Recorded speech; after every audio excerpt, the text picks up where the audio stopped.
Welcome to the Vector Garden. I have been asked about the plugins that I have installed, and in this video we're going to take a look at another one of them. This time it's not located in the toolbar, it's a panel. It's in Window, Extensions, FontSelf Maker. This is about making fonts directly in Illustrator. There are other tools. There are also tools that are less expensive, even for free, but this one is the one that is best integrated in Illustrator because you can just drag and drop. I have already prepared some letter shapes.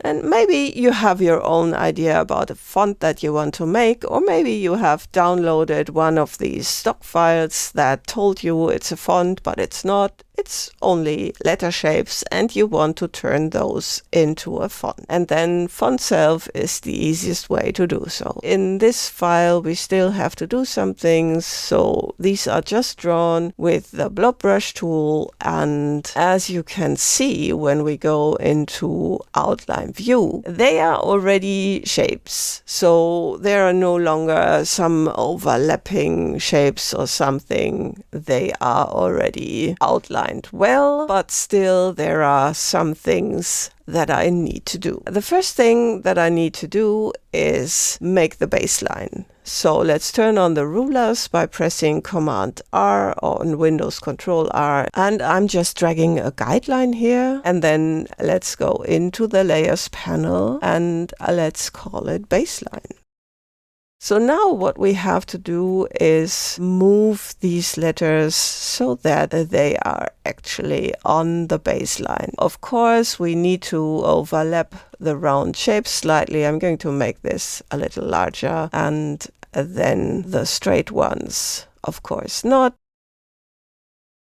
On an upper line, if there were any, they need to overlap as well. You see, if I draw a line there, let's keep that. I'm going to delete that one later, and then it has to overlap there as well. Now this eye, those are two shapes, and they need to be either a compound path or grouped. I'm just going to group them, and then we can get them here as well.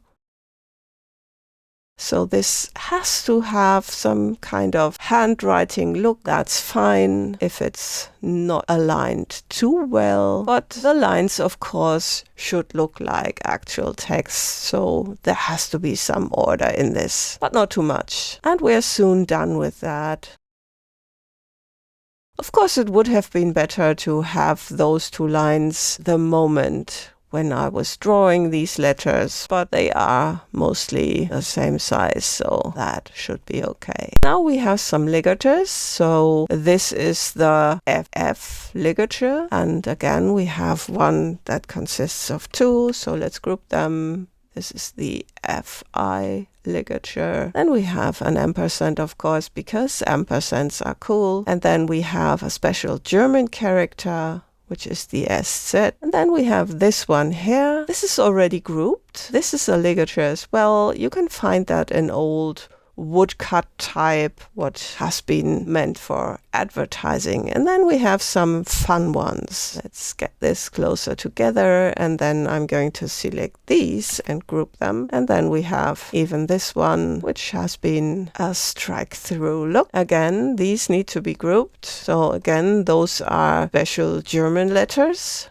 umlauts.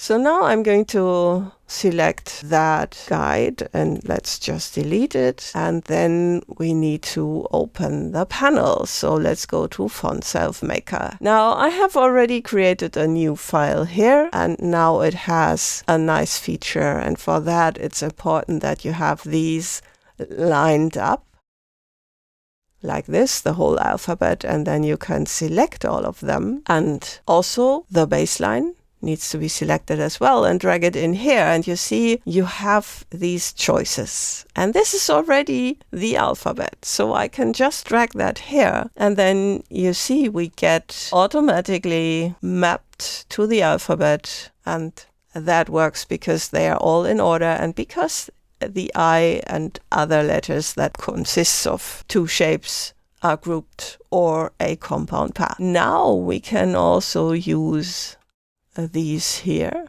I'm just going to select, well, let's start with these. They have been ligatures once, but they are no longer. They have their own letter assigned to them. So let's just drag them in here and put them on any character, because we have multiple, and then we can just write the letter in here. So it should be the uppercase SZ, for which I do not have the code just ready. So I'm just entering the lowercase SZ. This here is the ampersand, and let's just enter it. And then we have that. And now let's do these as well. Enter those. And now let's have some fun. I'm going to first use these two. So let's drag them in here. And in order to get ligatures, you just enter those two letters. And then it asks you, should these be standard ligatures or discretionary? And those two are standard ones. So this is standard. And then this is standard as well. And then we have these, which are not really standard, so let's just drag them in here. And this one is, of course, the AND ligature, discretionary. I'm going to use this one in a kind of George Orwell fashion, so it will be replacing the word bad. And then we have this one like this. So now what we can do is just save that, and I'm going to use that name because why not? This is going to be saved to my desktop like this. And then we can also just test it by clicking on install, and then it will be installed. And we can take the type tool and write something. I'm going to make that larger. Do not have any lowercase in here, so I'm just going to use uppercase when typing like this. And then let's select that font, and you see there we have it. So let's check it out. There we have that, and then going to type that, and you see it doesn't get replaced. Why not? In order to make this actually work, you have to go to Window, Type, OpenType, and in there you see we have these active because we have standard ligatures and we also have discretionary ones. There it is. So you can no longer write the word bad. Everything is good. Here we also have that ligature. And this one.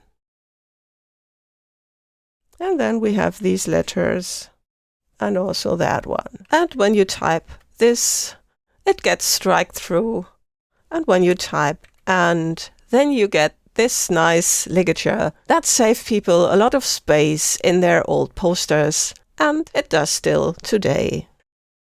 Now, we're not finished yet, not even halfway. It still lacks the lowercase, the numerals, the punctuation, and maybe a lot of extra letters that you want to have in your font.